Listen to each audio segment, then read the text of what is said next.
Welcome to yet another podcast with ChatNAPT with the AI Chatterbots Chuck and Howie, all things metrology.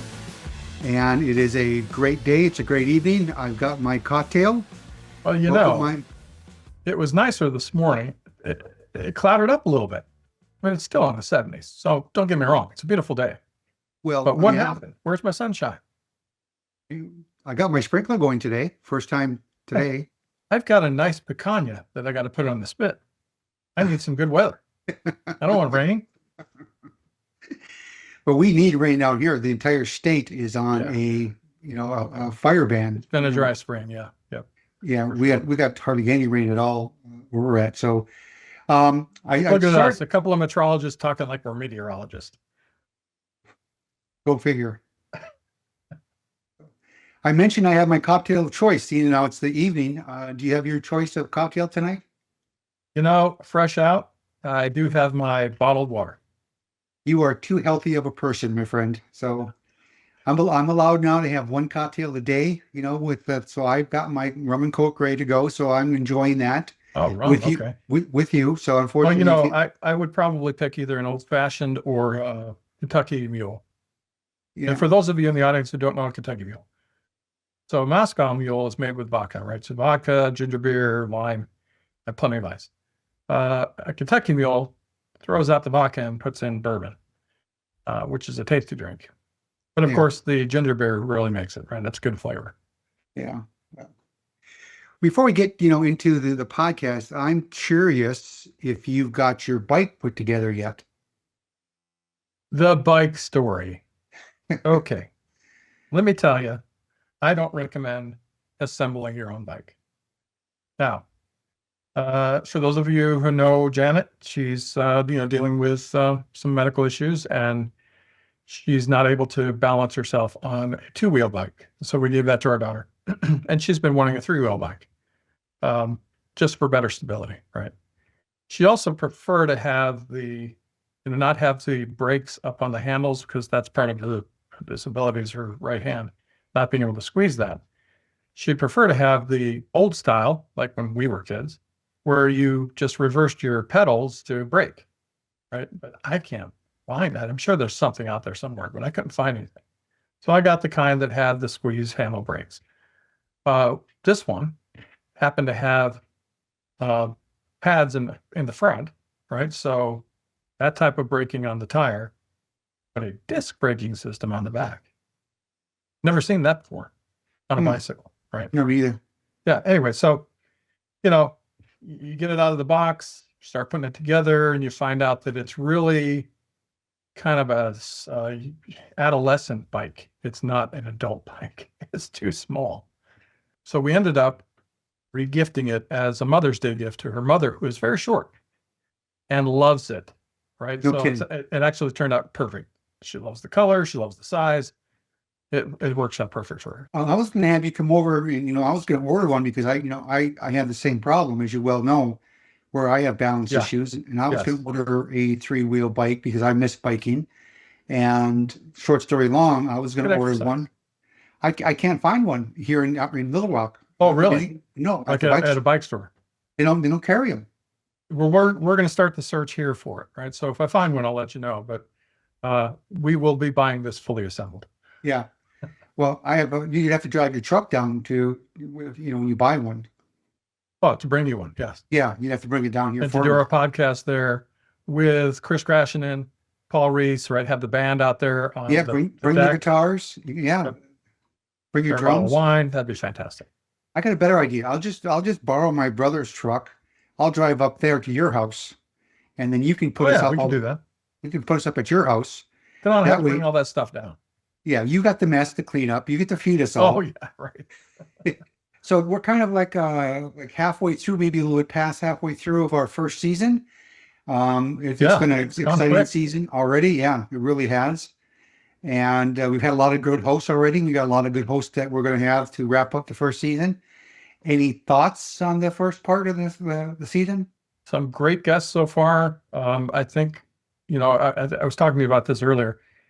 Any new show has to get into its rhythm. And I think I'm starting to see us get into some better rhythms and, conversation back and forth and not interrupting each other.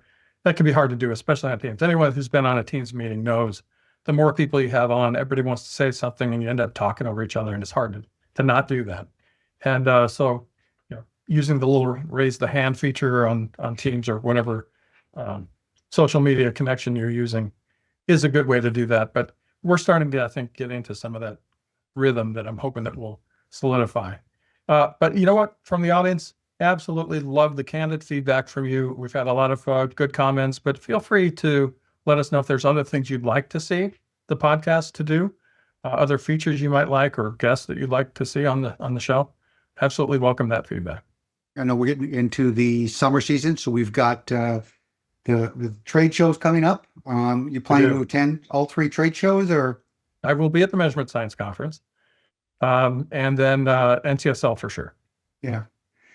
Well, I'm going to go back to the A2LA event, which is turned into a fairly big accreditation type event. Not so much for metrology, but definitely, accreditation related. And do you have an insight for the audience on who's who that's going to be there? Yeah, they got about it's the only one of the major conferences now for metrology. They're going to have about 650 people. That's huge. Yeah, for that. But they have all disciplines. They have chemical people, they have non-destructive, they have chemistry. So it's not just calibration, quote unquote, type people, which is mostly NCSLI. It's the testing labs, the calibration labs. These are all kinds of other, non-destructive labs and everything, call environmental labs, forensic labs. So they get a much better plethora of people, if you will, that are able to attend this. So it works out better for them, which we're going to get more people to. But it's accreditation, 7225 is for everybody. It's not just calibration labs. Yep, calibration and testing. Yeah. So that's good because, you can have your side meetings with calibration folks. You can meet some new people in other industries and get to know what their needs are and have good conversation. You never know where that's going to go. Well, last year staff went to it and they said it was very productive. So, the head of A2LA owes me a couple of drinks because I'm coming, out of retirement to go to it. So they definitely owe me a couple of drinks for that. So, all right. So that's back to back with MSC. Yep. I'm actually going to come back to that. And then I fly out to, John Wayne, and then we go and like we said, we give the little bit of responsibility with the Whittington Award. We got that all taken care of for this year. Well, then after that, we got NCSLI, which should be good. I mean, we're going back Cleveland, to Ohio. Again. Yep. And I am not sitting down with you at a table and drinking wine at Cleveland this year. How are you going to avoid that, Chuck? Because I can only have one drink. So we will not be able to have bottle after bottle after bottle. Have you seen the size of a Magnum? That's one drink. You got to define one drink. That's kind of how this podcast got started, is because people like to sit around and watch you and I go at it. We're really nice to each other on this podcast. You're saying blame it on the wine? No, I'm saying that, well, maybe we should. After we have a couple of bottles, we seem to loosen up a little bit and call each other names, and you use language that we probably should use on this podcast. We probably get a bigger audience. Yeah, this is a family show. Let's keep it legit. Yeah, well, I'm drinking my cocktail, so give that sick, and then I'll start telling you how I really feel about it. Get out of control. Yeah, so, but I had a good time at the NCSL last year, and hopefully that's a good event as well, because how many conversations have we had with guests and between you and I, where the attendance at these conferences is getting less and less, and I was just going to say, I really hope there's decent attendance. I don't know. I don't have my high expectations, but I would like to see good attendance. And by the way, for new people, this is a great way to get a lot of information overload. There's tons of information here to help you with knowing test equipment, meeting people that you need to know, suppliers, just, getting to know others in the industry and sharing best practices. But at this hotel in Cleveland, downtown Hilton, right across the street is the Brown Stadium, and right next to that is Glenn Research Center, right, NASA. And right next to that is the Rock and Roll Hall of Fame. I mean, there's some cool things downtown Cleveland to do. Yeah. So You got that. And there's nothing better than actually one-on-one with all the exhibitors. I know people, sometimes don't like exhibitors, but there's nothing better than going and talking to the reps and learning the new equipment. Yeah. The internet has spoiled us, where I get that it's a great tool if it's used properly, but there's a lot of stuff that you're not going to get unless you do the one-on-one, that type of connection. And I've said this 100 times before in the last, 10 years, the internet has ruined sales. The ability to make a sale is really gone down. It's wrecked these conferences because there's the inability to communicate with one-on-one and shaking hands and Amazon having a doesn't think so. conversation. Yeah, well, that's Amazon. I hear it. So Yeah. I don't know.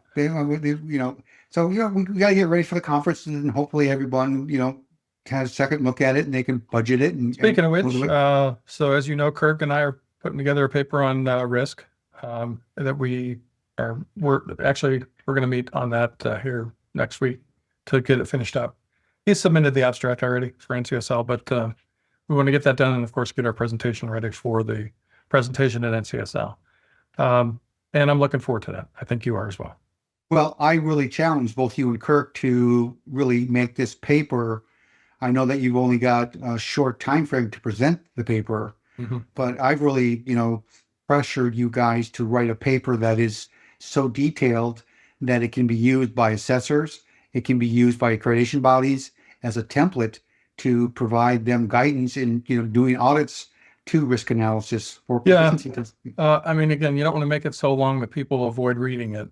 The goal here is to get people thinking about how risk happens in their daily lives and how to apply that to their metrology operations. Yeah. Speaking of that real quickly, have you seen, we talked about training and stuff. Have you seen what Henry is doing with Morehouse? Have you seen his education series that he has? I have not. You should sign up for it. It's very remarkable, and everyone knows who Henry is from Morehouse. I mean, he's a really believes in training. He's kind of filling that gap that we probably should have talked about earlier in our conversation about the technicians being trained. He's got an excellent series on. Now, is he developing this in conjunction with side calibration, or is this on his No, own? this is all by himself. Okay. He's training people all about force measurements. I mean, detailed force measurements. What is excitation, what is 4 to 20, everything. He's just doing a fabulous job. Nice. And what I think needs to happen is people like you and people like Kirk need to start doing that as well. And if we need to, you can use NAPT as your front to fund that particular type of project. But more people like Henry need to provide that type of education, because we're missing that lead in to the people that are in these CAL labs throughout the entire country, probably even the world, that need this mechanism to provide additional in-depth training.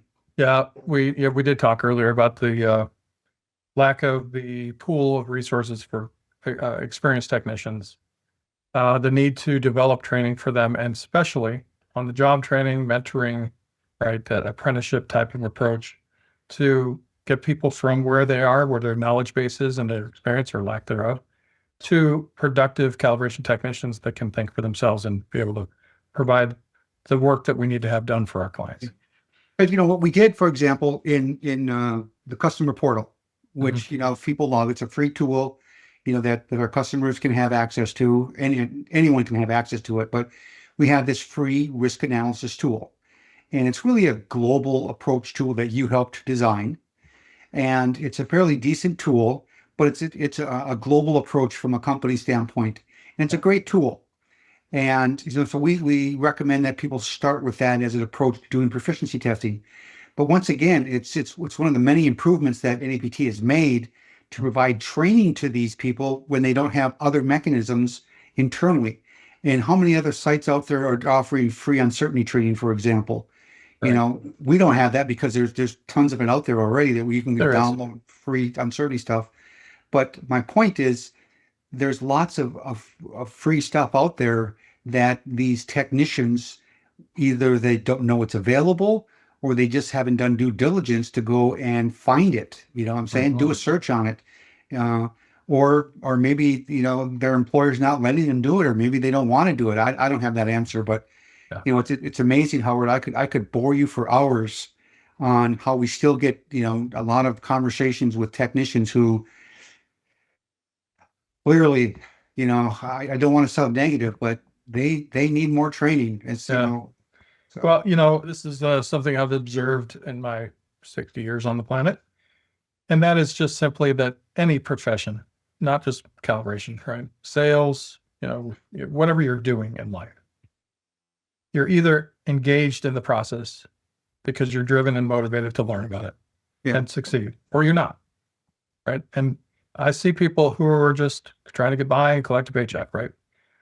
Maybe they're not setting out to just collect a paycheck, but they're just not really engaging in the process. And that's what you have to have first, right? So you can develop all these great training tools ad nauseum, available on the internet for free, whatever else. But it's like, can't lead a horse. You can lead a horse to water, but you can't make it drink. They've got to be thirsty for it. They've got to take advantage of it. Maintaining it and delivering good training that's something you can retain. That's the first step. Second step is you got to have motivated people who want to learn. Yeah. The problem that we have, and I fight with other NAPT staff on this as well, is the misconception that you have for something. Sometimes they say that things are free. You get what you pay for. Oh, yeah. And nothing could be further from the truth. Let's take, for example, our good friend Chris Gratchen, and he put together a application, a workbook many years ago called Uncertainty Calculator. Yes. It's a great tool that hundreds and hundreds of people have used, and it's free. People are still using that to this day. Yeah, we used it for quite a few years, and I think we still are in some cases. Yeah.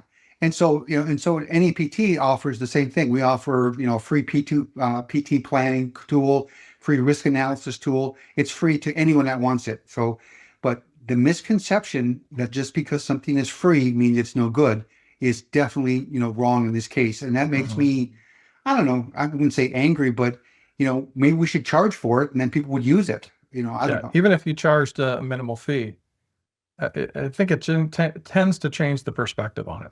Because I do think that people take for granted things that are free. Yeah, absolutely. So maybe we'll convince the management at NAPT, which we're no longer part of. All we do is sit on the board and advise these people to charge for it. And I don't know. Yeah, well, we'll bring it up at a board meeting next as an action item. So sounds good.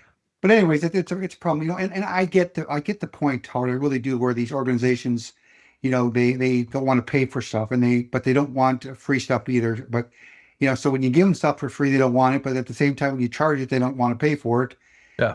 And I get you got to make money, right? If you don't make money, you can't be in business. That is true. You absolutely have to watch your margins, especially and it's different if you're privately held versus publicly traded, right? Yeah. Publicly traded company absolutely has to answer to the shareholders, board of directors. Yeah. But a privately held company, a lot of times, and I've seen this, like Janet did medical billing for years. She did it for optometrists.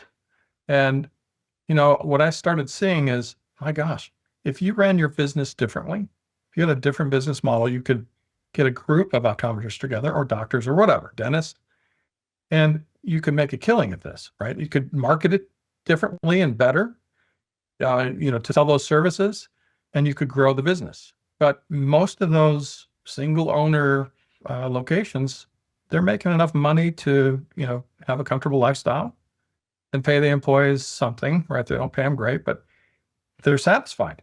Yeah. They're content and they don't want to grow. Yeah. Speaking of medical, you know that I had 4 surgeries in the last 14 months. Too many. Yes. And unfortunately, I'm not sure I told you this yet. I don't think I did. I've got to have surgery on my shoulder now. You didn't tell me that. Yeah. Why are you holding that on me?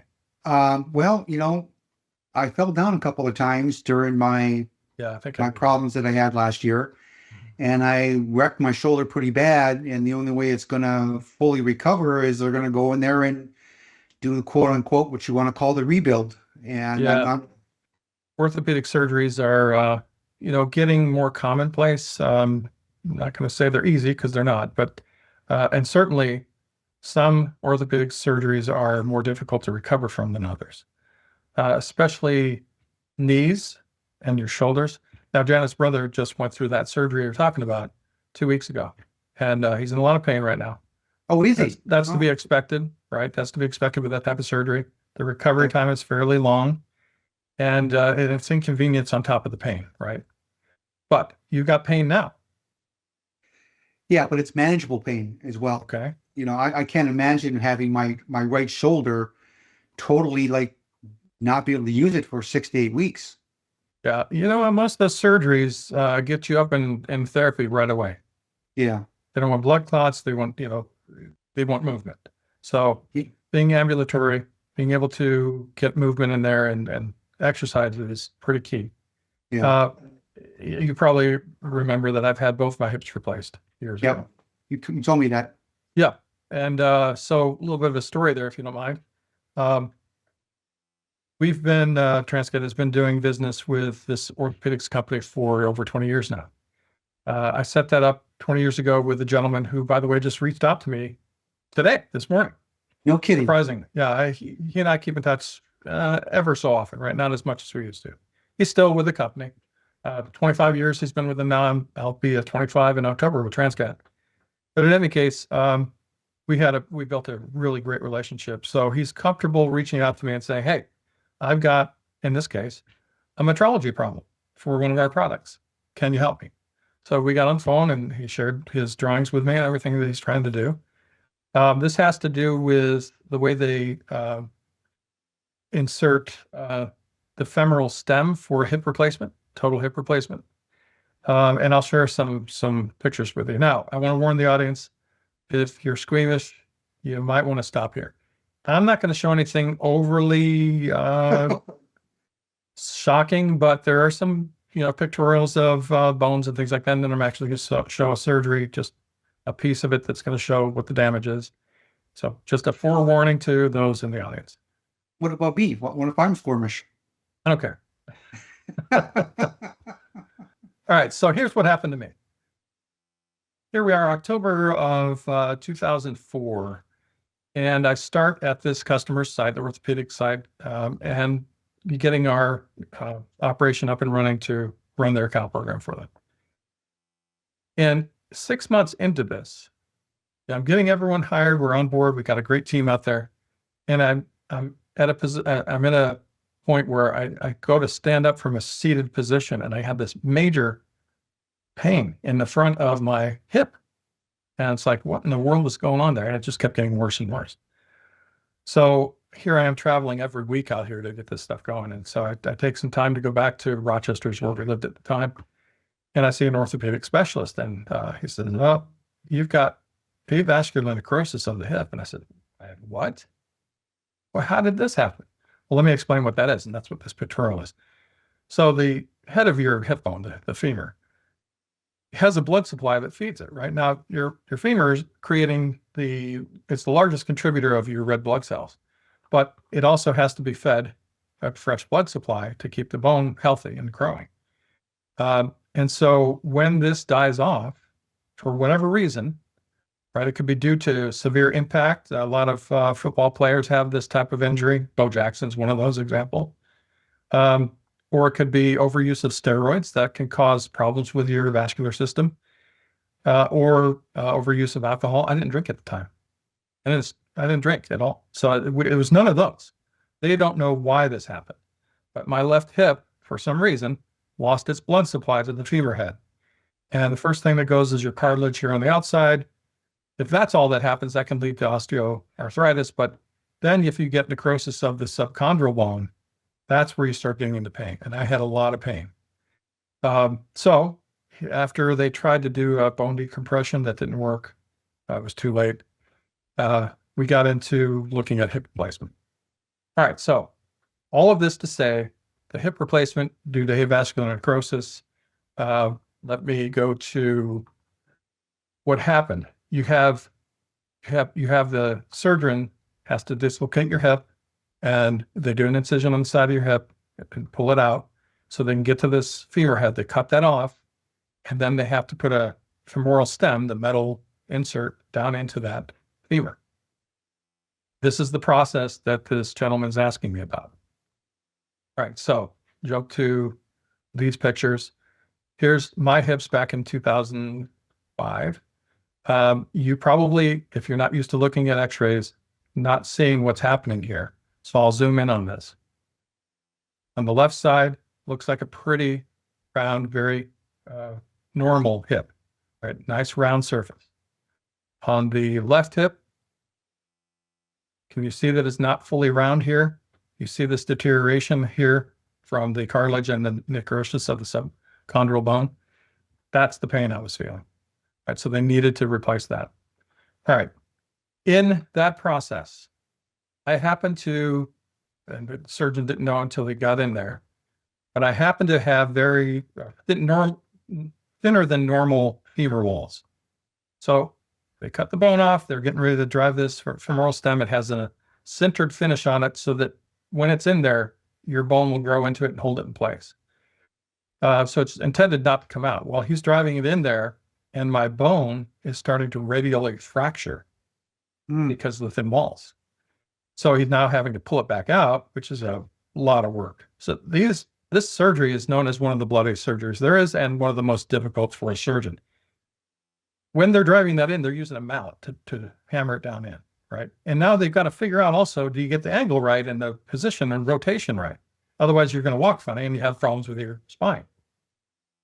So in any case, he gets it out of there. He puts a cable, braided cable around the outside of my femur to secure it and then drives it back down in. Right. Now that's the old mallet method. They now make these things called an impactor. Switch to that screen. Okay, so I'll show you the video of what an impactor does. Okay, so you can see what that's doing, right? Instead of using a hammer to pound that in there, you've got this effectively a pulse impact hammer, right? But it's designed specifically for this application to drive the femoral stem into the femur. Yeah. And that's a great thing, but they need to know what the energy output of this pulse is. And that's the question. How do you deal with that? So they're currently using what's called a split Hopkinson pressure bar. Now, this is something I'd never heard of before. Been in metrology for 42 years, always learning something every day that I haven't heard before. And it's effectively, here, I'll show the picture here. It's two bars, right, where you attach a strain gauge to the end of it. Here's the sample material. And you're driving this with an air gun into the sample material, which drives into the transmitter bar. So you have an incident bar, a transmitter bar, and you're measuring that strain on there and converting it to joules for the amount of force. Yeah. So that's the concept of what they're trying to use now. And they're trying to determine how much PSI per joule then? They increase the PSI? How much force effectively in pounds of force, right? Or in joules that's being delivered. And not just once, but as that thing is impacting, you saw how it works. They're trying to figure out what is that curvature over time, right? What does that histogram look like? So, so I'm going to work with him on this. But in any case, these are things that are applications in metrology that go right back to the products that we use every day in our lives. And it's very important. I won't go into more of the details of that, but that is my connection with personal life versus business life and how those tie together. I don't want to have the surgery now. After you just told me that, look. Why do I want to have someone pound on me?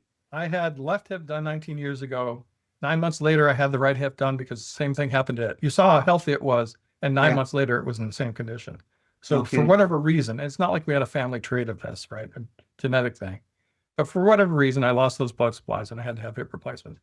And these are 4-part titanium. So you've got the femoral stem, you've got the ball cap on top of it. This is called your acetabulum up in your hip socket. So they have a piece that fits into that. They can either screw it in or the centered finish will hold it in. And then the ball on top of that. So what they do is if these wear out and they need to be replaced, they're only replacing the ball in their acetabulum and not the parts that are connected to the bone. So it's brilliant design. But mine is 4-part titanium with chromium finish. Some have a plastic type of fitting on it. So you're one of those guys that can't go to the airport.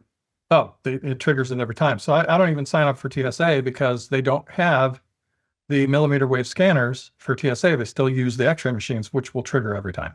Yeah. So I can't take advantage of that. Unbelievable. But great surgeon, great products.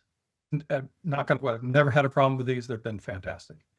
You know, Howard, I've asked you for advice on 3 things today, and you've been negative on all 3 things. You're welcome. I asked you for what kind of cocktail you were drinking, and water. Yeah. I asked you if you could come help me build my bike, and you were negative on that. And now I tell you I've got medical problems, and you basically said, no, I'm not going to go medical. I sabotage. So I'm a little bit leery to bring up another topic with you today. You know what do engineers say to the question, is it glass half empty or half full? And engineers say, it's not the right size glass.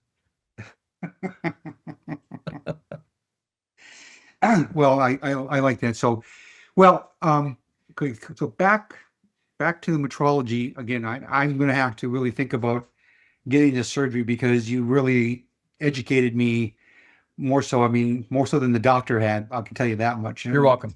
You know, Look, they haven't invited me in on the surgeries yet, right? But these orthopedic companies do have a cadaver room where they have surgeons come in and practice the surgery on cadavers. Sure. Yeah. Well, I mean, that's the best way to do it. So they've got anatomical figurines that they can do that on, but there's nothing like doing it on an actual person.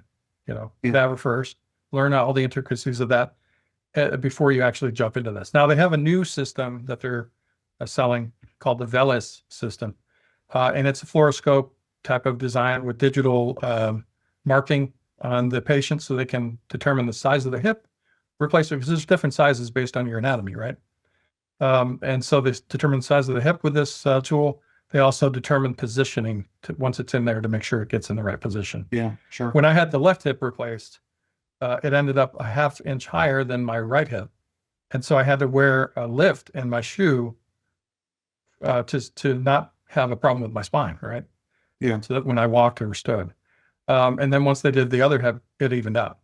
But same thing with this. So they improved the tools over the years to make it better and make sure that there's more precision to the surgery. Okay, so let's get back to metrology because, again, I'm not going to have it done. I'm not done. So we're getting into our next. One more thing. I was up walking the next day after surgery. Okay. Because they don't want blood clots forming or anything like that. They want you up and exercising that appendage. How'd you feel the next day? The pain was, even with the wound pain, was less than the pain I had prior to the surgery. So for me, it was an improvement.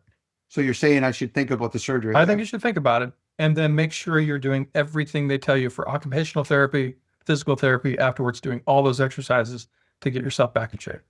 Yeah, well, I'm a little bit leery on surgeries, you know, as you can will imagine. Quite a few. So, okay, so we're going now into the second plus half of our pod season for season 1. We are. You know, we got some great guests coming up. Oh my God. I don't know how we're going to do it. I don't know how, you know, there's a couple other podcasts out there that have a guest like every week. I don't know how they do it, which, by the way, I'm excited that we're getting more metrology podcasts out there because now we're getting, you know, options for more people to learn about metrology versus having a limited supply of opportunity for people that want to get metrology related. And I think our podcast offers a little bit different type of venue towards metrology, maybe more ad hoc type stuff, you know. So so, you know, just trying to get it out there and get a broader audience. I would love for this to get in the hands of high school and college guidance counselors. Yeah. For the things that are interesting to them, right? To help students understand this field, career field exists. Yeah. And it's a really good career field with a lot of interesting things. Any closing thoughts for today? Anything else that you want to chat about before we call it a day?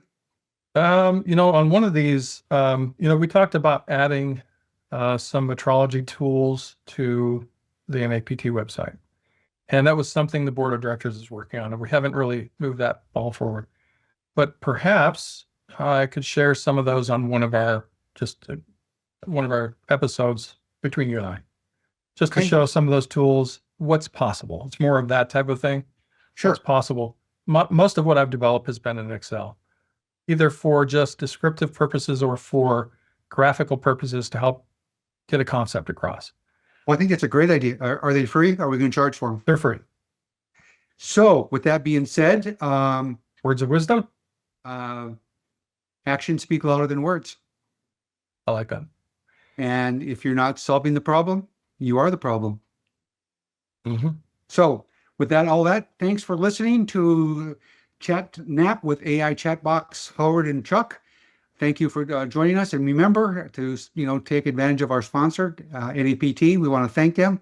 And if you're not doing proficiency testing with NAPT, you need to do it somehow, because that is the only way that you prove that you're technically competent, is by participation in a known proficiency test. Take care, and we'll talk to you guys soon.